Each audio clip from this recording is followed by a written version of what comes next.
अदम एतमाद की जंग में अपोजिशन को वाज़ेह बरतरी हासिल है। कप्तान अपनी स्ट्रेटेजी नहीं बनाता, वो कप्तान ऐसा स्टूपिड होता भी नहीं है।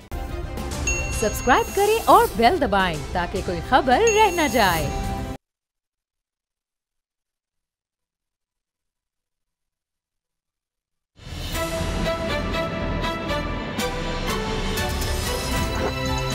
अब पता चला। बिस्मिल्लाहिर्रहमानिर्रहीम, अस्सलाम वालेकुम। मैं हूं मोहम्मद उसामा गाजी और आप देख रहे हैं अब पता चला। अदम एतमाद की जंग में अपोजिशन को वाज़ेह बरतरी हासिल है। कौमी असम्बली इजलास में वो अपनी ताकत का मुजाहरा भी कर चुकी है। हुकूमती इत्तेहादी भी अपना वजन अपोजिशन के पलड़े में डाल चुके। हुकूमत के पास अपने नंबर पूरे नहीं। इत्तेहादियों के जाने से इसकी शिकस्त दीवार पर लिखी नजर आ रही है, लेकिन इसके बावजूद वज़ीर आज़म इमरान खान आखिरी गेंद तक खेलने का फैसला सुना चुके हैं। आज फवाद चौधरी फिर ये दावा कर रहे थे कि जिन्होंने वज़ीर आज़म बनने के ख्वाब देखे हैं, इनकी शेरवानियां टंगी की टंगी रह जाएंगी। वो ये दावा किस बुनियाद पर कर रहे हैं इसका पता नहीं, लेकिन अदम एतमाद के खिलाफ वज़ीर आज़म इमरान खान ने जो बैरूनी साजिश का इल्ज़ाम लगाया है, अवाम इसकी हकीकत पर यकीन करने लगे हैं। अपोजिशन की जीत यकीनी है, लेकिन बयानिए की जंग में देखें तो पीटीआई का पलड़ा बहुत भारी महसूस हो रहा है। दलील इसकी खैबर पख्तूनख्वा के बल्दियाती इंतखाबात के नताइज को करार दिया जा रहा है, जिसमें तहरीके इंसाफ ने वाज़ेह बरतरी हासिल की है। इसे सियासी नाक़दीन वज़ीर आज़म के बयानिए की जीत करार दे रहे हैं। अदम एतमाद को बैरूनी साजिश करार देते हैं, जिस पर अपोजिशन वजाहतें दे रही है, मगर सच यह है कि इसे भी सोशल मीडिया पर तनकीद का निशाना बनाया जा रहा है कि अपोजिशन को बैरूनी ताकतों का अलाकार बनने के ताने दिए जा रहे हैं। इसकी वजह शायद यह है कि इमरान खान के बुग़्ज़ में अपोजिशन ने अमरीकी मौक़िफ़ की हिमायत की है, जिसमें अमरीकी इंतज़ामिया ने पाकिस्तान के सियासी मामलात में मुदाखलत की तरदीद की है, जबकि वज़ीर आज़म इमरान खान ने अपनी ज़िंदगी को ख़तरात लाहक होने का भी इजहार कर दिया है।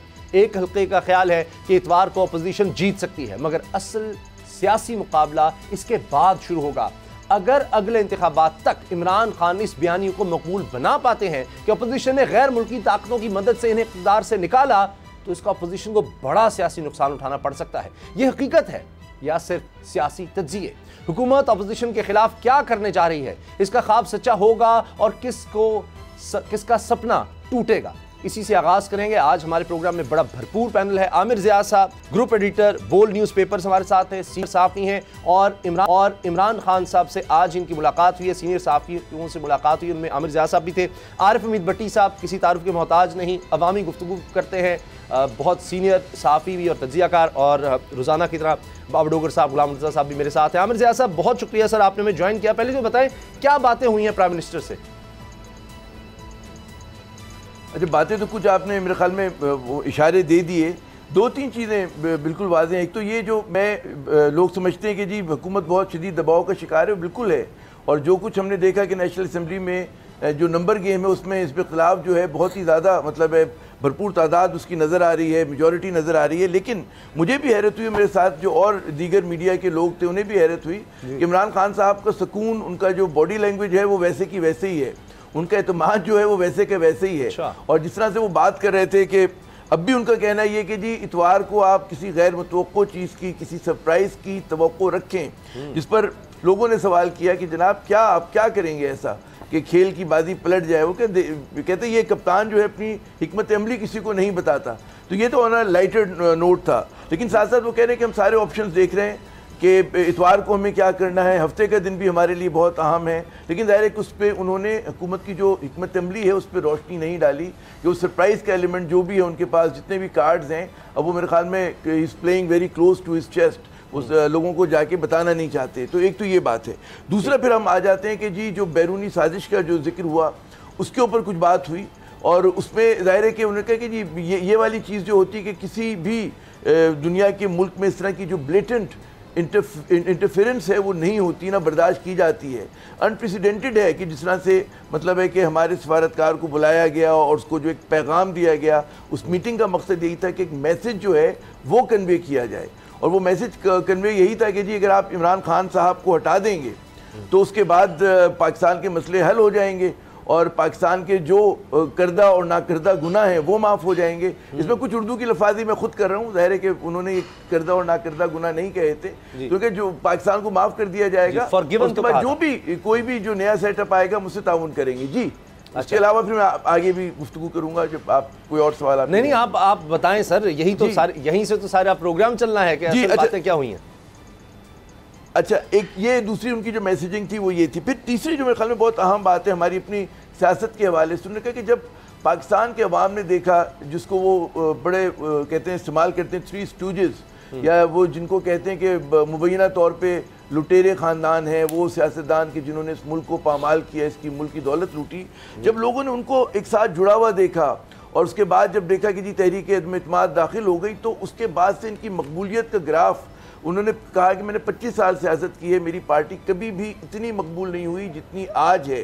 कि हमने देखा कि हमारे वो रूठे हुए लोग जो बहुत पहले हम बिल्कुल गैर फाल हो गए थे, वो भी अब जो है अवामी सतह के ऊपर हमारे साथ आ रहे हैं, हमसे राब्ते कर रहे हैं। और उसकी एक जो निशानदेही की, एक तो खैर वो जो जलसा किया था इस्लामाबाद का, जो कि तारीखी था, उसका एतराफ़ जो उनके नक़ाद हैं, हिमायती सभी करते हैं, लेकिन उनका जो अभी खैबर पख्तूनख्वा में सेकंड फेज़ जो लोकल बॉडीज़ इलेक्शन का हुआ, उसमें जिस तरह की अनप्रेसिडेंटेड एक कामयाबी हुई, और उन इलाकों से हुई, उन हलकों से हुई कि जो तारीखी एतबार से नून लीग का गढ़ समझे जाते थे, हज़ारा बेल्ट की अगर आप बात करें, और वाकई ये बात हुई है वहाँ पर। तो ये फिर जो मेरे ख्याल में इमरान खान जो है वो अवाम की तायीद पर और अवाम की उस पर हिमायत पर भरोसा कर रहे हैं, जो उनका बहुत वो है। उनका आखिरी जो मेरे ख्याल में एलिमेंट है जो बात करने का, कहते हैं जो दुख की बात है पाकिस्तान के लिए और हम सब के लिए, हमारी कौम के लिए होनी चाहिए कि बदउनवानी पे वो पब्लिक आउटरीच आपको नज़र नहीं आता। कि दुनिया के और मुल्कों में बकौल उन्होंने मिसालें दी कि बरतानिया में, कि जहाँ मतलब तमाम दुनिया के जो मनी लॉन्ड्रर हैं पनाह लेते हैं, लेकिन जब उनका कोई पब्लिक ऑफिस होल्डर कोई इस तरह की करप्शन करता है, वो 2000 पाउंड की हो, उसको जनाब 3 बरस के लिए जेल में डाल दिए जाते हैं। उन्होंने कई मिसालें देकर बताया। लेकिन हमारी एपिटाइट ऐसी है कि मनी लॉन्ड्रिंग में अरबों रुपए की चोरी हुई हुई है, अरबों रुपए के जो है मतलब एहसास नजर आ रहे हैं, लेकिन जो है कुछ हो नहीं सकता। उसकी बड़ी वजह यह कि हमारे जो इदारे हैं वो इतने फाल नहीं है, इदारे जो है उस तरह से काम नहीं कर रहे। तो ये उनका एक मेरे ख्याल में एक और पैगाम था कि असल जो है कि हाई मॉरल ग्राउंड पे जिस तरह से हमें लड़ना चाहिए, हम नहीं लड़ पाते। ठीक है। अच्छा अरविंद भट्टी साहब, आप तो अवामी, जी भट्टी साहब, अभी जिस तरह आमिर ज़िया साहब कह रहे हैं कि इमरान खान साहब अभी भी बड़े कॉन्फिडेंट नज़र आ रहे हैं, बड़े उम्मीद नज़र आ रहे हैं कि 2 दिन के बाद वो बच जाएंगे, अदम एतमाद की तहरीक नाकाम हो सकती है, और ये कि उन्होंने ताश के पत्ते अभी भी शो नहीं किए। तो भट्टी साहब क्या लग रहा है, क्या इमरान खान साहब के पास अब क्या ऑप्शंस बचे हैं, किस तरह से? इत्तेहादी तो उन्होंने 173 बंदे दिखा दिए पार्लियामेंट में, अब इमरान खान साहब के पास कौन सी ऐसी चीज है जिससे वो उनको वो पुरुमीद है? बिस्मिल्लाहिर्रहमानिर्रहीम। दरअसल वजीर आज़म इमरान खान समझते हैं कि पूरी कौम बेवकूफ़ है, जाहल मुतलक है, ना उसको समझ है ना उसकी गिनती है। वो जो 2-4 लोगों को बुला के कह देंगे वो हो जाएगा। एक तो मेरी इतला है सख्त दबाव का शिकार है, उसका मैं मिसालों के साथ वास्ता करूँगा। वो वजीर आज़म जो कहता था मैं सौदेबाजी नहीं करूँगा, वसीम अकरम प्लस उसने उससे इस्तीफ़ा ले लिया। अगर दबाव नहीं था ये क्या था? एक तरफ वो कह रहे हैं मेरे मुनर्रफ अरकान ज़मीर फरोश हैं, गद्दार हैं, इनके बच्चों की शादियाँ नहीं होगी। दूसरी तरफ कह रहे हैं अल्लाह के वास्ते मेरी तरफ आ जाएं। तो क्या उनके सारे शिरक माफ़ हो जाएंगे? क्या उनके सारे गुनाह माफ़ हो जाएंगे? और ये कैसा इस्लाम ला रहे हैं ये कि जो इनकी तायद कर दे वो मुसलमान हो गया, जन्नत में चले गया, जो इनसे इख्तलाफ करे वो तो दोज़ख के वाजिब हो गया। ये इमरान खान समझते क्या है खुद को? मैं इनसे ज़्यादा दीन को समझता हूँ। दूसरी बात, अब वो फरमा रहे हैं कि आखिर में सरप्राइज दूंगा। एक मुझे उसामा, बाबर, आमिर ज़िया सब तीनों बताए, 100 स्कोर रह गया, 1 ओवर बाकी है, 36 गेंदे हैं। मैं इनकी इस जाहिल मुतलक की इस लॉजिक को कैसे मान जाऊं? मेरे भाई जो बज़ाहिर नंबर गेम है, कहते हैं कप्तान अपनी स्ट्रेटेजी नहीं बनाता। वो कप्तान ऐसा स्टूपिड होता भी नहीं है। बाहर की वो मिसाल देते हैं, बाहर लोग रिजाइन दे देते हैं, उधर मनी लॉन्ड्रिंग पे। बाहर अगर किसी प्राइम मिनिस्टर के खिलाफ अदम एतमाद में नंबर गेम 172 की बजाय 177 आ जाए तो वो प्राइम मिनिस्टर आधा मिनट भी नहीं रहेगा, वो आखिरी गेंद तक नहीं लड़ेगा। गेम के भी कुछ उसूल होते हैं। ये कहते हैं कि फाउल इनके लिए जायज़ है, करप्शन इनकी टीम के लिए हलाल है, गैर कानूनी काम इनकी टीम के लिए हलाल है। मुझे बताए, मैं खुद कहता हूँ किसी भी मुल्क को ये इजाज़त नहीं होनी चाहिए कि हमारी सियासी हुकूमत को तो चेंज करे, लेकिन अमेरिका से पहले तरीन ग्रुप इनसे नाराज हो चुका, अमेरिका से पहले ये 6 मार्च को खत आया, उसके बाद अलीम खां इनसे नाराज हो चुका, इत्तेहादी जमातें आप साथ लेके नहीं चले।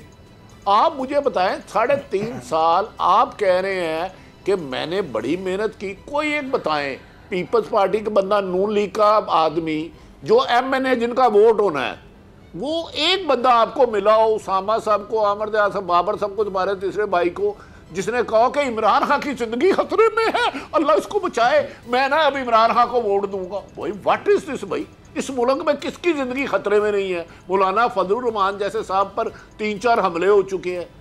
इस मुल्क में गुलशन पार्क में खुदकश हमला हुआ था, 100 से ज्यादा लोग शहीद हो चुके हैं। तुम्हारे पास तो इमरान खान साहब कमांडो हैं, सरकारी वसाइल है, इधर तो कोई पता नहीं किस बैंक के बाहर ब्लास्ट हो जाए, किस चौक में ब्लास्ट हो जाए, किस मस्जिद में ब्लास्ट हो जाए, किसी इमाम बारगाह में हो जाए, किसी घर में हो जाए। अच्छा। मेरा मेरा ख्याल है वज़ीर आज़म साहब अब लोगों को बेवकूफ बनाना छोड़ें, समझे, और आप अच्छा। अपने बंदों को उन्होंने कॉल दे दिया। मुझे बताएं बाहर ये 20 लाख बंदे ले आते हैं, 20 करोड़ ले आते हैं, अंदर 172 बंदों का वोट काउंट होंगे। सही है। ये मुनासिब नहीं है कि आप हुकूमत जाए और तसादम की तरफ आ जाए। दूसरे मुल्क को इजाज़त नहीं, लेकिन इनके कहने पे सारे लोग मुल्क दुश्मन हो जाए, ऐसा नहीं होता। जो इनसे इख्तलाफ करे नहायत अदब एहतराम से अदम एतमाद को नाकाम करने के लिए आईनी रास्ता अख्तियार करें, अच्छा एफर्ट्स करें। लेकिन एक तरफ ज़मीर फरोश कहते हो, उनके बच्चों की शादियां तोड़ा रहे हो, दूसरी तरफ कहते हो फिर मेरी तरफ आ जाओ। अच्छा, वो तो MQM बुरी है, कहते हो मेरे पास नहीं है। 50 से ज़्यादा मुलाकातें कर चुकी हैं, गवर्नरशिप आप उनको ऑफर कर चुके हो, 3 मिनिस्ट्री उनको कर चुके हो, काफ लीग के 7 या 10 बंदों को तुम वजारत आला दे चुके हो। अब मुझे उसामा गाजी बताए 25 करोड़ ज़्यादा के पंजाब की वजारत आला ज़्यादा कीमती चीज़ है। मैं एक बंदे को 15 करोड़ 25 करोड़ दे के खरीदता हूँ, दूसरे को मैं कहता हूँ भाई तेरे सिर्फ 8 बंदे हैं, मेरे 180 हैं, तो तू वजारत आला ले ले। 25 करोड़ को ज़्यादा आप प्रेफर करेंगे कि वजारत आला पंजाब को? उसामा गाजी आपसे मैं सच की तो कर रहा हूँ। नहीं सर देखिए, वो तो आपने बड़ी मुश्किल है ना डाले कि पैसा सर अगर जा रहा है तो गलत तरीके से जा रहा है, ये तो सबके सामने हो रहा है ना। ये तो एक सियासी लेन देन, सियासी समझौता है जिसको इमरान खान साहब ने कहा है। कप्तान का तो पता नहीं, लेकिन भट्टी साहब आज आप खूब फॉर्म में है, खूब जाराने आप खेल रहे हैं, आपने तो हर तरफ चौके छक्के लगा दिए और काफ़ी ज़्यादा आज आप फॉर्म में नजर आ रहे हैं। लेकिन गुलाम मुर्तज़ा साहब, नहीं, अब आपसे मैंने राय पूछी है क्योंकि ये मुल्क ज़मीर फरोशों का ना, जो इमरान खान के कलमे पड़े वो तो वाकई जन्नत का अहल हो गया। मैं सिर्फ ये कह रहा हूं कि 25 करोड़ रिश्वत देना गलत है, गलत है। ज़मीर की फरोख्त की सियासत नहीं होनी चाहिए। लेकिन मैं एक पार्टी का बंदा एक बंदे को खरीदने के लिए 25 करोड़ देता है, एक दूसरे पार्टी का बंदा दूसरे बंदे को साथ मिलाने के लिए वजारत आला की ऑफर कर देता है। आप किसको प्रेफर करेंगे? अगर मैंने जो बिकना हो बाजार में, मुझे कहाँ बिकना चाहिए? चलो उसामा गाजी की मैं बात मानता हूँ। नहीं सर, आप कहीं ना बिके सर, आप हमारे मुझे बताएं मुझे कहाँ बिकना चाहिए? नहीं, आप नहीं बिक सकते। लेकिन बहरहाल सियासत में तो सर फिर ये ओहदे जो है बड़ी चीज होते हैं ना, इसीलिए तो आते हैं मिनिस्ट्री के लिए, वो झंडे के लिए, वजारत आला के लिए, वो ज्यादा है। नहीं सर एक नहीं है, ना एक नहीं है, एक नहीं है। पैसे रुपए दे रहा अलग है, ऐसे किसी को से प्यार करते हैं। बाबर डॉक्टर साहब आप मुझे बताएं, मसला ये है वो कोई गैर आईनी गैर कानूनी नहीं है। नहीं सर नहीं, दो चीजों को मिक्स ना करें।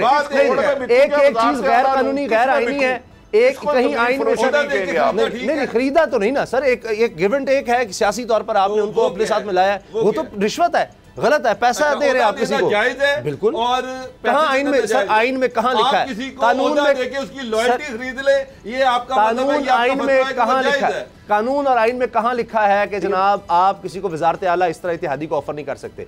हाँ, ये जरूर कानून में लिखा है कि आप पैसे नहीं दे सकते। अच्छा, आमिर ज़िया साहब कुछ कहना चाहते? जी आमिर ज़िया साहब जी, मैं कह रहा हूँ ये जो भट्टी साहब ने सवालात उठाए, बहुत सारे सवालात वहाँ वज़ीर आज़म साहब से उठाए गए थे, जिसको उन्होंने जवाब भी दिया। और उसमें एक जो बड़ा वो जवाब था कि ये जो तनकीद एक आइडलिज़म है, मैं समझता हूँ कि इमरान खान साहब में आइडलिज़म है, जिसको बाज़ लोग नादानी कहते हैं और बाज़ जो है ज़्यादा सख्त अल्फाज इस्तेमाल करते हैं।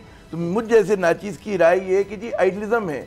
और वो उनका कहना ये कि जी जो इस वक्त पाकिस्तान की सियासत की एक कोई अमली मुश्किलात हैं, उससे आप बुलंद होकर तो नहीं खेल सकते। आप ज़ाहिर है कि ऑस्ट्रेलिया की सियासत बकौल उनके हम पाकिस्तान में तो नहीं कर सकते। आप पाकिस्तान में पाकिस्तान की सियासत करेंगे, जब एक तरफ फ़ॉरेन इंटरफेरेंस, फ़ॉरेन बैकिंग के साथ मुबैना जो है एक रिजिम चेंज की बात हो रही हो तो उसके मुकाबला आप किसी तरह से तो करेंगे। या तो आप हथियार डाल दें, छोड़ के बैठ जाएं और किसी बड़ के दरख्त के नीचे बैठकर आप कुपा जमा लें और कहें जी बस ठीक है हमने छोड़ दिया, दुनिया छोड़ दी और हमने दुनिया जो है इन लोगों को दे दी कि जो बकौल उनके बदनवान हैं और जो जिन्होंने इस मुल्क को लूटा। या आप इस सिस्टम में रहते हुए कि जहाँ पर करप्शन को कंडोन किया जाता है, करप्शन को बर्दाश्त किया जाता है और जहां पर इदारों में कैपेसिटी नहीं है, एबिलिटी नहीं है अकाउंटेबल करने की, तो वहां पर जनाब फिर इसी तरह के आइडियल सिचुएशन तो नहीं है कि जहां पर मतलब 3 साल से क्या इससे पहले से केसेस चल रहे हैं लेकिन केसेस का क्लोजर नहीं होता। आप वाइट कॉलर क्राइम की बात करते हैं, यहाँ तो कातिल जो है उसको आप जो है जेल में नहीं रख सकते, उसको आप जो है सजा नहीं दिलवा सकते। तो ये आपकी तल्ख हकीकतें हैं। उसमें एक फर्द जो कोई भी आप उसको कहें ईमानदार हो, भट्टी साहब को हम बना दें जी वज़ीर आज़म कल को, तो ये भी मेरे ख्याल में मजबूर होंगे या तो ये छोड़ देंगे गुस्से में आके कहेंगे मैं जा रहा हूँ या फिर ये मुकाबला करेंगे उसमें कहीं ना कोई से कोई हिकमत अमली निकाल रहे होंगे और जनाब मामला चलता रहेगा। तो मेरे ख्याल में ये सवाल हुए थे उनसे जिसको उन्होंने कुछ इसी तरह से ज़ाहिर है कि ज़्यादा तफसील से उन्होंने जवाब दिया। मैंने तो एक बहुत कोशिश की कि 1-2 लाइनों में 4 लाइनों में। गुलाम मुर्तज़ा साहब आप अगर कोई सवाल करना चाहें, आज भट्टी साहब, अमीर एजाज साहब हमारे साथ हैं, मैं चाहूँगा कि उनसे सवाल अगर हो। आज हमारी खुशकिस्मती है कि आज हमें भट्टी साहब ने आमिर एजाज साहब ने ज्वाइन किया। गुलाम मुर्तज़ा साहब, आमिर साहब साथ हैं, हम ज़्यादा मेरे ख्याल में आमिर एजाज साहब करप्शन इमरान खान की करे जायज़, करप्शन नून लीग करे, पीपल्स पार्टी करे नजायज़, हराम, अलराशी वल मुर्तशी। आमिर एजाज साहब एक बात बताए, 3.5 साल में कौन से महकमे में इमरान खान इस्लाहात लाए हैं? क्या 3.5 साल जब से वो इक़्तिदार में आए हैं करप्शन खत्म हो गई है? अगर नहीं हुई तो किसी एक बंदे को उन्होंने सजा दी हो, कोई एक मिसाल। करप्शन मदीने की रियासत वाले का रेफरेंस देना बड़े बुनियादी सवाल है ये, बिल्कुल जो सवाल आपके ज़हनों में भट्टी साहब, मदीने की रियासत वाले के एक सिमत में नहीं चलते। मैं पूरा माजी नहीं खोलना चाह रहा, दरअसल मुझे ये बता दें किस किस महकमे में वो सलाहत रहे। ये तो खैर 3.5 साल में कहां उनसे होना चाहिए मैं उनकी तारीफ करना चाह रहा हूं। जी जी। अच्छा सर, ये जिस तरह आपकी मुलाकात हुई है, क्या पीआईए खसारे से निकल आई? क्या वापडा में चोरी कम हो गई, लाइन लाइसेंस कम हो गए? क्या रेलवे फायदे में आ गई? क्या आम आदमी का लाइसेंस बगैर पैसों से बन रहा है? क्या पटवारी ने पैसे लेके फर्द देना छोड़ दिया है? एक्साइज फ्री हो गई है? कोई एक ऐसा अदारा, उसामा मेरा भाई बैठा है, मुझे बताए बाबर डोगर साहब, मुझे लगता है मैं सर पे मट्टी डालूं और ये कहूँ अल्लाह मेरा इमरान खान को बचा ले, ये बड़ा रिस्क पे है। ओए होए होए, 80,80,000 जाने दे दी यार इस दहशतगर्दी में। वो 100 कमांडो लेके तुम हुकूमत कर रहे हो। 3.5 साल बाद बताओ कि आपने मुल्क के लिए क्या क्या बेहतर किया। मुझे ये बताएं कि 2 आदमी का, गरीब आदमी को आपने रोटी दी, पेट्रोल कहाँ से कहाँ चले गया, बिजली कहाँ से कहाँ चले गई, कुव्वत खरीद ना होने के बराबर रह गई, कुव्वत खरीद खत्म हो गई गरीब आदमी की। आप 3.5 सालों को छोड़ दे, अमेरिका को, पाकिस्तान, मुझे नहीं पता बिल्कुल ये बड़े आम आपने पॉइंट्स उठाए। मैं और ये जवाब गालिबन उनके स्पोक्स पर्सन को देना चाहिए, लेकिन कुछ चीज़ें ऐसी हैं कि यही मुल्क है। अभी कल परसों की रिपोर्ट है कि जी पीपल्स पार्टी और नून लीग के द्वार के मुकाबले में ज़्यादा एम्प्लॉयमेंट जो है अपॉर्चुनिटीज़ क्रिएट की गई हैं पीटीआई के दौरे हुकूमत में, यानी कि 1.85 मिलियन जो है एनुअली, और मेरे ख्याल में बड़ा रिकॉर्ड है ये। तो इस तरह की चीज़ें हुई हैं, सेहत कार्ड आया है। मैं ये नहीं कहता तनकीद बनती है जिस तरह की हमें तवक्को थी, अवामी एक्सपेक्टेशन से पूरे नहीं उतरे इमरान खान साहब और उनकी टीम, लेकिन ये नहीं है कि टोटल फेलियर है। और आप तकाबुल करते हो माजी की हुकूमतों से और उन हालात से कि जिसमें इन्होंने हुकूमत की, पेंडेमिक आया हुआ था, भारत के साथ टेंशन हो रही थी, बहुत सारे चैलेंजेस थे। और उसमें हमारा, मेरे ख्याल में एक और जो बड़ा इशू था कि जो आपका सिस्टम है वो वर्क नहीं कर रहा है इस मुल्क के अंदर। तो ये एक बहुत बड़े इशूज थे कि जिसकी बिना पर, लेकिन तनकीद भट्टी साहब के जो सवाल कभी गलत नहीं होता, जवाब गलत हो सकते हैं। हमने तो यही सीखा। भट्टी साहब एक सवाल, इमरान खान साहब जो नैरेटिव बिल्ड कर रहे हैं, कि जनाब गैर मुल्की मुदाखलत की वजह से मुझे निकाला गया। तो मुझे ये बताएं कि ये महंगाई, बेरोजगारी, बैड गवर्नेंस, कोई इस तरह की कोई पॉलिसी साजी नहीं है, इसकी मौजूदगी में ये नैरेटिव किस हद तक इसके साथ गुलाम मुर्तज़ा साहब को भी सवाल ले लें जी। बयानिए का एक तो सवाल हो गया। गुलाम मुर्तज़ा साहब, आपका सवाल भट्टी साहब से। अच्छा, मैं ये आमिर एजाज साहब से मैंने जानना है कि खान साहब आजकल एक ये भी बात कर रहे हैं कि हमने दूसरों की जंग लड़ी, रियासत के डिसीजन थे कि हमने रशिया में हम पार्टनर बने, रशियन के हवाले से अफगान जंग हमने लड़ी और उसके बाद फिर जाहिर है कि वो एक दहशतगर्दी का अफरियत आया 9/11 के बाद, फिर हम उसकी जड़ उखाड़ने के लिए फिर हमारी फोर्सेस लड़ती रही। कल से वो इसके ऊपर बड़ी तनकीद कर रहे हैं, क्या वो मलबा डालना चाहते हैं पॉलिटिशियंस के ऊपर? देखिए 70 से जो पॉलिसीज़ चल रही हैं उसको पैराडाइम शिफ्ट एक घंटे में एक मिनट में तो नहीं किया जा सकता। इसका एक तरीक़ाकार होता है जो नेशनल कॉन्सेंसस के साथ बिल्डअप करके लोगों को बैठा के तमाम स्टेक होल्डर्स को फिर इस तरह की बातें कर सकते। ओपनली जलसों में या तकरीरों से हो जाएगा सर? ये दो बातें, एक तो वो मेरे ख्याल एक तो बयानी वाली बात है कि बिल्कुल सही है। अच्छा देखिए, आप याद करें कि जब तक ये नो कॉन्फिडेंस मोशन मूव नहीं हुआ था उस वक्त तक इमरान खान साहब की हुकूमत पे क्या तनकीद हो रही थी? महंगाई पे बात हो रही थी, उनकी लैक ऑफ परफॉर्मेंस पे बात हो रही थी, और जो भट्टी साहब जिस तरह की शिकायतें करें बिल्कुल वही बातें हो रही थी। लेकिन इधर देखें कि जी वो कहते हैं वो तहरीक जमा होती है, उसके बाद आप देखते हैं कि टाइड जो लहर है उसका रुख बदलना शुरू होता है, और लोग यकीनन जब उन्होंने देखा कि तब्दीली का चेहरा देखा कि जो नई तब्दीली यानी कि पुरानी तब्दीली जो आ रही है दोबारा से इस मुल्क में आ रही है, जरदारी ख़ानदान की सूरत में, नवाज शरीफ साहब के शरीफ ख़ानदान की सूरत में और मौलाना फजल रहमान साहब के, तो पाकिस्तान के बहुत सारे जो आम अवाम थे वो उससे बहुत ज़्यादा परेशान हुए। कराची में मैं चाहे बिजनेसमैन से मिलूँ, चाहे कराची में मैं किसी रेडी लगाने वाले, फेरी लगाने वाले से बात करूं या किसी दर्जी से बात करूं, आपको एक फिक्र नजर आएगी। वो लोग परेशान इस बात पर हैं कि जी ठीक है, इमरान खान में बिल्कुल ये भट्टी साहब कह रहे हैं 100 ऐब होंगे, लेकिन जब उसके कहते हैं ना कि सुई के मुकाबले में छलनी आ रही है, तो उस छलनी को देख के लोग जो है बहुत ज़्यादा खौफजदा हैं, और उसके नतीजे में आप देखें कि जो टाइड है वो बदल रही है, लहर बदल रही है। अगर इसका सबूत आपको ये जो second phase of local bodies election हुए हैं उस पर क्या आपको मिला? हज़ारा बेल्ट में कौन डोमिनेट करता था? नून लीग करती थी ना, लेकिन वहाँ पर कौन जीता? उसी तरह की जिस तरह जलसों में जिस तरह के लोग आ रहे हैं, ये नहीं हो रहा कि कोई पैसे बांट के लाया जा रहा है या कुछ है, ऐसी तो कोई बात नहीं हो रही। तो मेरे ख्याल में वो बयानिया जो है लोगों को समझ में आ रहा है, एक तो कि जी पुरानी डायनेस्टिक पॉलिटिक्स हम पे मुसल्लत हो रही है, करप्शन मुसल्लत हो रही है, और बैनुल-अक़वामी एक फॉरेन जो है मुदाखलत है। फिर हमारे जो मुर्तज़ा साहब ने सवाल किया कि यकीनन ये बड़ा डिबेटेबल है कि आप हाइंड साइड में जब तनकीद करते हैं कि जी 1970 में क्या फैसला हुआ था और मुशर्रफ साहब ने किस दबाव के तहत फैसला किया था, उस पर आज के दौर में तनकीद करना है। ज़िया-उल-हक साहब ने जो हिकमत अमली बनाई थी निस्बतन आसान होता है। वो लोग जो थे अपने हालात के मुताबिक फैसले कर रहे थे, और अगर हो सकता है कि इमरान खान उस वक्त होते तो उनके पास ये लग्जरी ना होती कि वो हर चीज का। पहले एक सवाल मैं आपके लिए छोड़ के जा रहा हूँ कि इमरान खान साहब ने यह भी कहा कि जनाब मैं आलू टमाटर की कीमतें नीचे करने के लिए नहीं आया, बल्कि मैं कौम को मुत्तहिद करने के लिए, पाकिस्तानियों को एक कौम बनाने के लिए आया हूँ। तो क्या पाकिस्तानी एक कौम आप समझते हैं कि बन गए? इसका जवाब ब्रेक लेते हैं, न्यूज अपडेट्स हैं ब्रेक के बाद।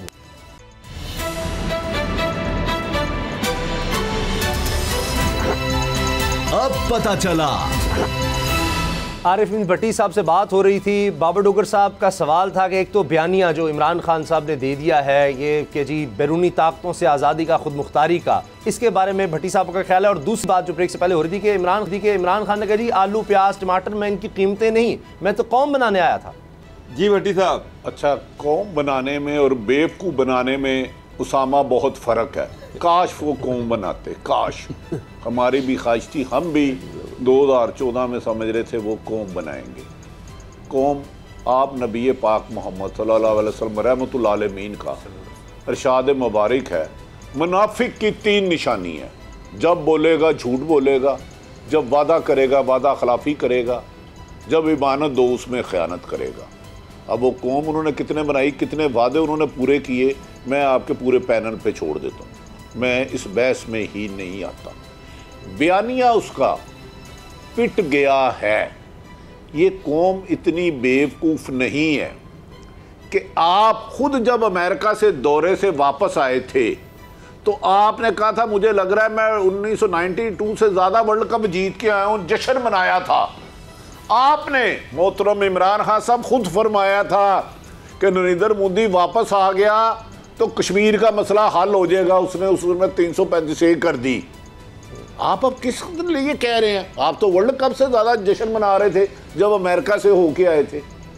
वही असल बात बताए, इधर उधर की बात ना कर, ये बता काफिला क्यों लुटा? क्या रंगबाजियां इधर दियां उधर, इधर दियां उधर, व्हाट इज दिस भाई? आप मुझे 3 साल बताए ना, आपने खुद कहा था कि मैं वर्ल्ड कप से ज्यादा मुझे खुशी है। मोदी का ये बयान है उनका कि जब वापस आ गया तो कश्मीर का मसला हल हो जाएगा। मुझे बताए इन 3 सालों में, 3.5 सालों में इन्होंने मगरिब से कौन सी टकराने की कोशिश की है? इनके सारे वुज़रा यूएसए नेशनल या यूके नेशनल, इनकी सारी कबीना जो इन्होंने वो रेंट पे ली, रेंटे कार होता था, रेंटे हाउस होता था, रेंटे कबीना है। हफीज शेख अमेरिकन, शहबाज गिल कहाँ गया, वालदीन बाबर क्या? और तुम्हें तो पाकिस्तान की मिट्टी का ही नहीं पता मेरे भाई। आप कहते हैं मैं सबसे ज्यादा मगरिब को जानता हूँ, पाकिस्तान को जानता हूँ। मुझे इमरान खान साहब एक विजिट बताएं जब उन्होंने धूपसड़ी गए हो, मैं बहुत बूटी किसी गरीब के घर गए हूँ। आपने बाहर से आना है फर्स्ट क्लास में, 3 करोड़ की गाड़ी में बैठना है, 4 कनाल के घर में चले जाना है, बेहतरीन खाना आना है। आप कभी उन घरों में जाएं जहां हाली बर्तन में माए बच्चों को दिलासा देती है, बेटा ठहरो मैं कुछ बनाती हूं। आप कह रहे हैं मैं पाकिस्तान को जानता हूं। आप आर्गूमेंट तो करें। आपने पाकिस्तान की सियासत, कभी काउंसलर आप नहीं हुए, कभी स्टैंडिंग कमेटी में आप नहीं रहे जब एमएनए थे। हुकूमत को एक गुड गवर्नर, सिर्फ ऑनेस्ट अफसर लगाने थे, आप वो तक नहीं लगा सके। और मेरे भाई कोई एक तो बात बता भट्टी साहब, फिर आप लोगों ने रेलवे का खसारा कम हो गया। भट्टी साहब और प्रोग्राम हमें याद है दी रिपोर्टर, जिसके ज़रिए से ये सारा काम शुरू हुआ था प्रोपेगेंडा के। इमरान खान साहब जैसा बड़ा शख्स दुनिया का अजीम तरीन आदमी कोई नहीं है। तो वो क्या आप लोगों ने हमें इल्यूजन दिखाए थे सारे, जो आप मुसलसल 2 साल सिर्फ इसी एक शख्स की तकरीर करते रहे और इसकी पर्सनैलिटी बनाते रहे, इसकी करैक्टरिस्टिक्स बताते रहे, और उन्होंने आला औसाफ का मालक आपने बताया और बताया कि मुल्क बहुत आगे लेके जाएगा। आप अपना कितना कसूर समझते हैं इस सारे काम में? आप पहले मुझे वो क्लिप्स निकाल के दिखाएं जिसमें मैंने कहा था माजी में करप्शन हुई है। 2014 में मेरा मौक़िफ़ आज भी है, इमरान खान ने धांधली के खिलाफ धरना ठीक दिया, करप्शन के खिलाफ दिया। मुझे ये नहीं था पता आके सारी चीज़ें खुद धराएंगे। धांधली के खिलाफ धरना दी, आज भी मैं उस पर कायम हूँ। करप्शन के खिलाफ, धांधली के खिलाफ पुरअमन जहाद करना, मैं इसीलिए कहता हूँ ये अदम एतमाद आईनी तरीका है। वज़ीर आज़म मान लिया करप्शन के खिलाफ 126 धरना दिया, मेरी जो राय थी आज भी वही है। क्या डस्के की जो रिपोर्ट आई है कि इनके अफसरों ने, इनके एमपीए ने बंदे अगवा किए हैं, क्या वो धांधली इनके लिए जायज़ है? मैं हर उस बात पे कायम हूँ। 2014 पे मेरा ख्याल था इमरान खान माजी की निस्बत जो वादे कर रहे हैं सिर्फ वो पूरे करेंगे। जो उन्होंने वादे पूरे किए हैं, मेरा भाई मुझे बना दे, वो पूरे किए हैं। मैं और कैमरा माजरत करूंगा। आपने तो अपने साफ गोई, आपका दिल साफ है इसलिए आपने अंदाजे लगाए, एक तज्जिया किया। इसी तरह हो सकता है मोदी के बारे में इमरान खान का तज्जिया भी गलत साबित हो गया कि वो आएगा तो बेहतर करेगा। बाबर साहब, अब मैं चाह रहा हूँ आप आमिर ज़िया साहब से कोई सवाल। जी आमिर साहब, आप मुझे बताएं कि वो यही सवाल मैं फिर आपसे ही कर रहा हूँ कि क्या उन्होंने पाकिस्तानियों को एक कौम बनाया, या वो तो कह रहे हैं कि ये कीमतें मेरा इशू ही नहीं था, मैं कीमतें ठीक करने के लिए नहीं आया था, मैं तो बड़े बड़े कामों के लिए आया था। तो 70% अवाम तो पाकिस्तान की गुर्बत की लाइन से नीचे रह रही है। उनको तो आलू टमाटर की कीमतें चाहिए, उनको ज़रूरियात ज़िंदगी चाहिए, उनको रोज़गार चाहिए। कौम तो पता नहीं बनी कि नहीं बनी, लेकिन ये चीज़ें उनके अख्तियार से बाहर चली गई। अच्छा, बात ये बाबर साहब के कौम बनाने की जहाँ तक बात है ना, कि कौम बनाने के लिए हमारी यहाँ कौम क्यों नहीं बन पाती? इसलिए कि हमारे मुल्क में सूबाई अज़बियत बहुत है, हमारे यहाँ फ़िरक़ावारियत है, हमारे यहाँ लसानियत है बहुत ना। और वो किस तरह से दूर होगी? आपको गालिबन जो है नए एडमिनिस्ट्रेटिव यूनिट बनाने पड़ेंगे, और वो सिर्फ मतलब है कि पाकिस्तान जैसा बड़ा मुल्क है जहाँ पे 30-31 डिवीजन्स हैं, तो मुझे ताहिर कादरी के जुमले याद आते हैं कि भाई आप इतने ही छोटे छोटे इंतज़ामी यूनिट्स बना दें और आप उस शहर से निकलें। तो ज़ाहिर है कि एक जो रहनुमा होता है या जो सियासतदान होता है उसके कुछ आइडियल्स होते हैं। तो एक जो मैं बात देखता हूँ कि इमरान खान आज भी मेरे ख्याल में ये वो वाहिद पॉलिटिशियन है कि जिसकी कोई लसानी बेस नहीं है। ये नहीं कह सकते कि ये पंजाब का लीडर है या पठानों का, खैबर पख्तूनख्वा का लीडर है या कराची का या सिंध का लीडर है। ये इनकी जो फॉलोइंग है वो मुल्क के चारों सूबों में, जो एक ज़माने में फेडरेशन की जंजीर पाकिस्तान पीपल्स पार्टी को कहा जाता था, आज वो किसी भी तरह से अगर आप देखें तो वो पीटीआई बनती है।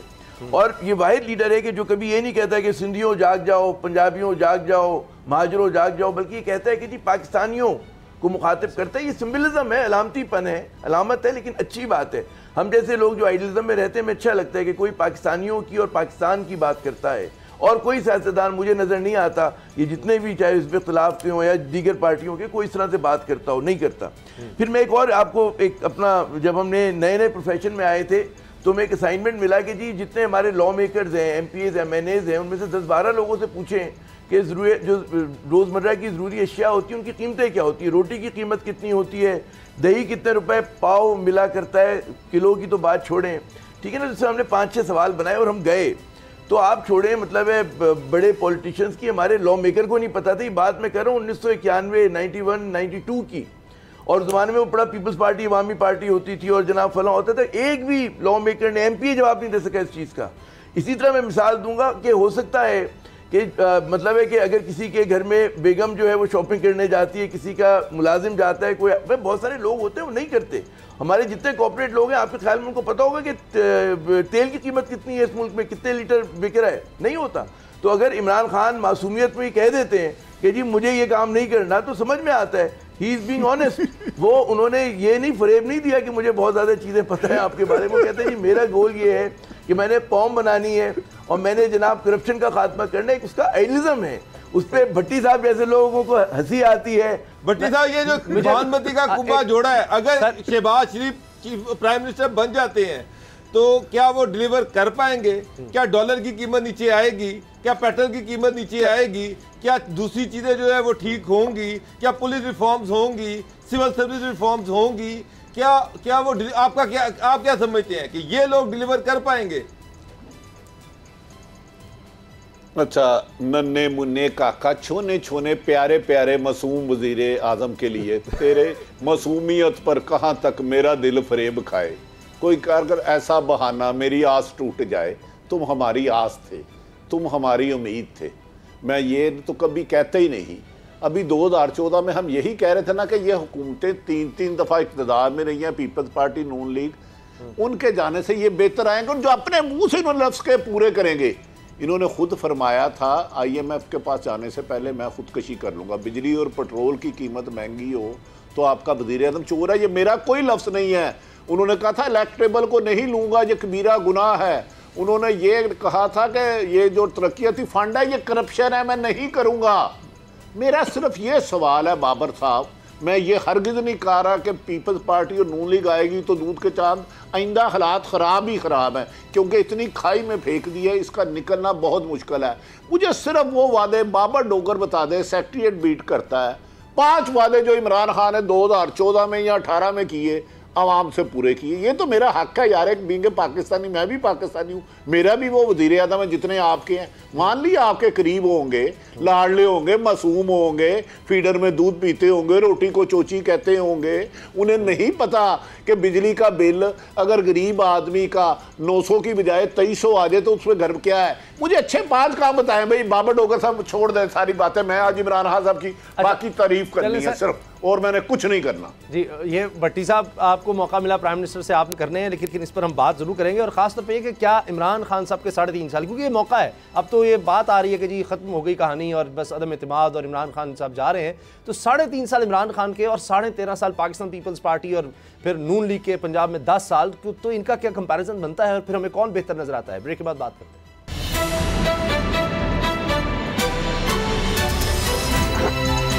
अब पता चला 3.5 साल इमरान खान साहब और फिर तारीख दोहराई जा रही है। ऐसे लग रहा है कि एक और वज़ीर आज़म अपनी मुद्दत पूरी नहीं कर सकेगा बतौर वज़ीर आज़म। तो आमिर ज़िया साहब, अब ये मवाजना हो रहा है से कि जनाब ये इमरान खान साहब, महंगाई, बेरोज़गारी, ये मसाइल, वो सब। हालांकि मैं अपना ज़ाती तौर पर फीडबैक बताऊँ, मैं जब निकलता हूँ, कई लोग पहचानते हैं, मिलते हैं, तो इस वक्त तो ऐसे लगता है कि वो सब भूल गए हैं कोई महंगाई वगैरह। वो सिर्फ कहते हैं इमरान खान के साथ ये जो हो रहा है गलत हो रहा है, ऐसे नहीं होना चाहिए था, इस तरह की बातें लोग कर रहे हैं। मगर आप क्या समझते हैं 13.5 साल पाकिस्तान पीपल्स पार्टी, अब वो लोग आ जाएंगे मिलकर ही, अब तो ये हमारे जो एस्टैब्लिश्ड हमारी पॉलिटिशियंस की एक टीम कह लें, ये बेहतरीन दिमाग है हमारे पास जो पॉलिटिक्स के हैं, इमरान खान साहब तो उनके समझ नए हैं, वो सब अब इकट्ठे हो चुके हैं, तो इनको तो काफ़ी ज़्यादा तजर्बा भी है। उनके अदवार कैसे रहे इमरान खान के 3.5 साल, उसको देखते हुए आप क्या समझ रहे हैं कि यात्री क्या कर सकेंगे? खदशा एक तो ये है कि जूतियों में दाल बटेगी मगर जिस तरह की ये यूनिटी ऑफ डाइवर्सिटी आपके सामने जमा हो रही है, पाकिस्तान पीपल्स पार्टी हो, नून लीग हो, मुत्तहिदा कौमी मूवमेंट हो, आप चेहरे देखें, इनके माजी देखें, तो आपको लगेगा कि जी जिन लोगों ने माजी में डिलीवर नहीं किया आज वो कैसे करेंगे, ये एक बहुत बड़ा सवाल है। और एक जो मुझे मुआवजे की बात लगती है कि सिंध में माशाल्लाह 14 साल से तकरीबन पाकिस्तान पीपल्स पार्टी की एक कहते हैं बगैर किसी उसके जो है हुकूमत चल रही है, जारी व सारी है। उसका आप मुआवजा कर लें कि जी पंजाब हुकूमत से, पंजाब हुकूमत बेशक ये इन 3.5 साल की हो या उससे पहले की हो, हालांकि हम ये बात करते हैं जी बुज़दार साहब का बड़ा फुल्का उड़ता है, बहुत भट्टी साहब तनकीद करते हैं, लेकिन हमारा जो सिंध का वज़ीर आला है वो तो माशाल्लाह बहुत पढ़ा लिखा है, NED में पढ़ा है उन्होंने, और वो खुदा आपका भला करे फ़ॉरेन यूनिवर्सिटीज़ में भी पढ़ कर आए, बड़े ब्राइट आदमी है मुराद अली शाह साहब। लेकिन क्या सिंध में गवर्नेंस जो है वो बहुत अच्छी है? मेरे ख्याल में तो अगर जो सबसे बुरी गवर्नेंस है, क्योंकि अगर सिंध के वसाइल के अतबार से आप देखें जितना अमीर सूबा है वो और जितने वसाइल जनरेट करते हैं उसके अतबार से तो बहुत बुरी हालत है। और मैं शहरी सिंध की बात नहीं कर रहा, देही सिंध की हालत उससे ज़्यादा अबतर है। लेकिन हमारे मीडिया में जितना डिस्कस बुज़दार हुआ करते थे वो मुराद अली शाह क्यों नहीं होते थे? तो ये एक सवाल बनता है, मेरे ख्याल में बड़ा जायज़ सवाल है कि क्यों नहीं होते थे, कि क्या सिंध की गवर्नेंस जो थी वो बहुत आला हो रही है, क्या वहाँ पर जनाब लोगों को बड़ा रोज़गार मिलने लगा? सिंध का 18वीं तरमीम के बाद तो बहुत इख्तियार थे पाकिस्तान पीपल्स पार्टी के पास, और आज जो जिस किस्म का मुआहिदा उन्होंने मुत्तहिदा कौमी मूवमेंट के साथ किया, तो उस मुआहिदे की अगर वो इतनी दुरुस्त बातें हैं तो उन्होंने खुद उन चीज़ों पर इम्प्लीमेंट क्यों नहीं किया? उन्होंने क्यों इंतजार किया कि जी हम MQM से हाथ मिलाएंगे? उन्हें अगर शहरी सिंध को हकूक़ देने थे और उनमें इंसाफ था तो खुद दे देते। बिल्कुल। लेकिन आमिर साहब कंपैरिजन उस्मान बुज़दार का शहबाज शरीफ से पंजाब में किया जाता था कि शहबाज शरीफ ने 10 साल यहाँ पर इक़्तिदार में वो रहे और वो डूअर थे, उसका कंपैरिजन सिंध से नहीं हमने किया। पंजाब में अगर देखें तो वो एक वीक चॉइस, वो बाबर यू आर राइट, वो मैं समझता हूँ कि एक कमज़ोर इंतखाब रहा है इमरान खान साहब का, जो बहुत सारी मतलब है कि इमरान खान से मैं समझता हूँ कि जो 2-3 बड़ी गलतियाँ हुई हैं जिसकी मेरे ख्याल में उनको एक तरह का वो सज़ा भी मिली, जिसकी वजह से उनको आज मुश्किलात का भी सामना है। एक तो नंबर है कि उन्होंने सिस्टम में रहकर काम करना कबूल किया, जबकि उन्हें पता था कि सिस्टम में वो डिलीवर नहीं कर सकते, कि जब उनके पास बहुत लेज़र थिन मेजॉरिटी है, वो यरगमाल बने हुए अपने इत्तेहादियों का या उन इलेक्टेबल्स का कि जो कहते हैं ना पार्ट ऑफ द प्रॉब्लम है, पार्ट ऑफ द सोल्यूशन नहीं है। तो ये एक उनकी बुनियादी गलती थी जिसका खमियाजा उन्होंने आज हम देख रहे हैं कि भुगत रहे हैं, जिस तरह वो डिलीवर भी नहीं कर सके। भट्टी साहब की तनकीद फिर समझ में आती है कि भाई भट्टी साहब, अभी मैं एक पट्टी यहाँ पे पढ़ रहा हूँ टीवी पे, उन्होंने कहा कि मेरी अहलिया के खिलाफ कैंपेन चलाई गई, और दूसरी बात यह कि उन्होंने कहा जी बिलावल कांपे टांगती हैं, उन्होंने अरबों रुपया लगाकर जलसा किया, रैली की। तो खान साहब ने जो इस्लामाबाद में इतना बड़ा जलसा किया जिसमें सारे पाकिस्तान से लोग इकट्ठे किए गए, वो फी सबीलिल्लाह था। और दूसरी बात यह है कि ये जो बेगम की कैंपेन की बात करें, इसको आप किस तरह से देखते हैं? देखें बाबर साहब, गुजारिश ये है कि मैं ये हरगिज़ नहीं कहता मौजूदा आने वाली हुकूमत अच्छी होगी। आमिर ज़ियाद साहब ने कहा जूतों में दाल बटेगी और शायद ज़्यादा लड़ाई झगड़े हों। रह गई बात कि जलसे की, उन्होंने कहा मेरी अहलिया वो बापर्दा खतून है, मैं किसी भी बहन बेटी जो सियासत पे ना हो उस पर बात नहीं करनी चाहिए, हम खुद बेटियों वाले हैं, अल्लाह ताला सबकी इज्जतें महफूज रखें। लेकिन कुछ अपने मीडिया सेल को भी समझाएं। लाहौर एक 2011 का जो जलसा हुआ था वो उस वक्त 3.5 करोड़ का हुआ था जिसे अलीम खान ने दिया था, तो इमरान खान ने उस वक्त क्यों नहीं पूछा कि भाई ये पैसा क्या है? अब इस जलसे में आपको पता है कितना पता पैसा लगा जो इस्लामाबाद हुआ है? उसमें 50,000 घराने साल का राशन खा सकते हैं, साल का। ये सियासतदान सारे इन्वेस्टर रखते हैं, ना जरदारी अपने पैसों का करता है, 2-5 करोड़ तू दे दे, 10 करोड़ दे दे।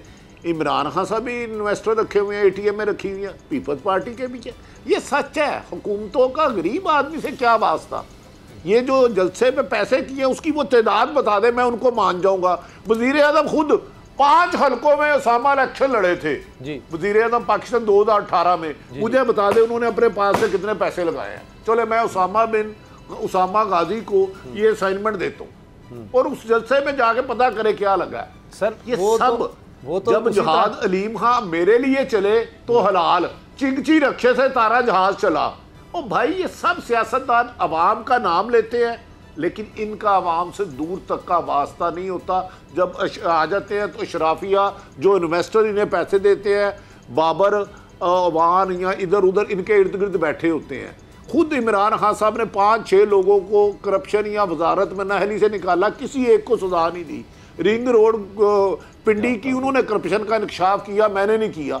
एक बंदे को सजा दियो। अच्छा, शुगर स्कैंडल में एक बंदे को सजा दियो, गंदम स्कैंडल में, बहुत कम रह गया, एलपीजी स्कैंडल में कोई एक सजा दियो। हमारी तो हाइस्ट इमरान खान बेहतर काम करते हैं, मुझे बताइए पंजाब में आप क्या देख रहे हैं, परवेज इलाही या हमजा शहबाज? देखिए, परवेज इलाही का जीतना बहुत मुश्किल होगा। अगर इमरान खान, मैं फिर अगर कह रहा हूँ नंबर गेम में वो नहीं है, तो उसका असर यकीनन पंजाब में पड़ेगा। अगर वफाक में इमरान खान साहब इदम एतमाद उनके खिलाफ कामयाब हो जाती है तो पंजाब में परवेज इलाही साहब को जीतने के लिए बहुत मुश्किल होगा, बहुत मुश्किल। ये मेरी राय है, लेकिन इसे हम मुंतखब नुमाइंदों पे छोड़ देते हैं, बजाय खुद इमरान खान बने कि तू काफर, तू मुसलमान, तेरी करप्शन हलाल, तेरी हलाल, तेरी जैद मेरी जैद। मेरा ख्याल है ये काम अल्लाह और अल्लाह के रसूल को करने दें। अच्छा गुलाम मुर्तज़ा साहब, लास्ट कमेंट में आपका चाहूँगा, इस्लामाबाद में अब क्या आप देख रहे हैं? इमरान खान साहब अब भी कुछ कह रहे हैं, इतवार के दिन कुछ सरप्राइज़ वो दिखाने वाले आमिर ज़िया साहब ने बताया, जिस तरह वो कह रहे हैं कि जी कप्तान अपनी स्ट्रेटजी बताया नहीं करता, तो अब भी कुछ है इतवार तक कोई चांस आप देख रहे हैं? और उसके बाद किस तरह इमरान खान साहब आराम से फिर साइड पर हो जाएंगे और अब कोशिश हो रही है कि उसी दिन नए प्राइम मिनिस्टर का इंतखाब भी हो जाए? क्या ऐसा मुमकिन है कि इतवार को ही एक प्राइम मिनिस्टर को निकाला जाए और अगला आ जाए? कल सुप्रीम कोर्ट में जाने का इरादा रखते हैं वफाकी हुकूमत, और शायद कल ही फवाद चौधरी जो हैं उनको वज़ीर कानून और इंसाफ बनाया जाए, और वो एक पटिशन लेके जाने का इरादा रखते हैं कि वहाँ पे फौरी तौर पे समाअत के लिए लगवाई जाए, जिसमें ये कहा जाए कि एक इस तरह के केसेस में मुलव्वस शख्स जो कि मियाँ शहबाज शरीफ है, और इनके ऊपर इतने नैब के केसेस हैं, बाहर FIA में इनके ख़िलाफ़ इंक्वायरियाँ चल रही हैं मनी लॉन्ड्रिंग की, और ऐसे शख्स को मुल्क का वज़ीर आज़म बनाया जा रहा है, अवामी मुफाद में नहीं है।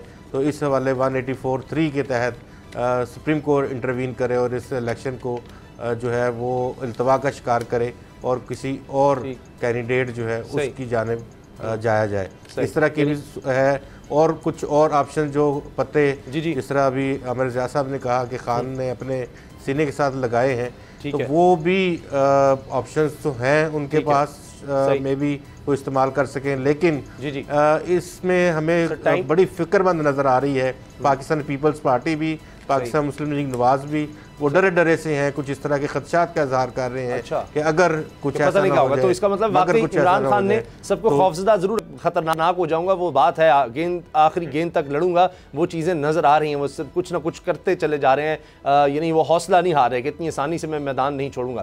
प्रोग्राम देखने का बहुत बहुत शुक्रिया, दुआ में याद रखिएगा, इजाज़त दीजिए, अल्लाह हाफ़िज़।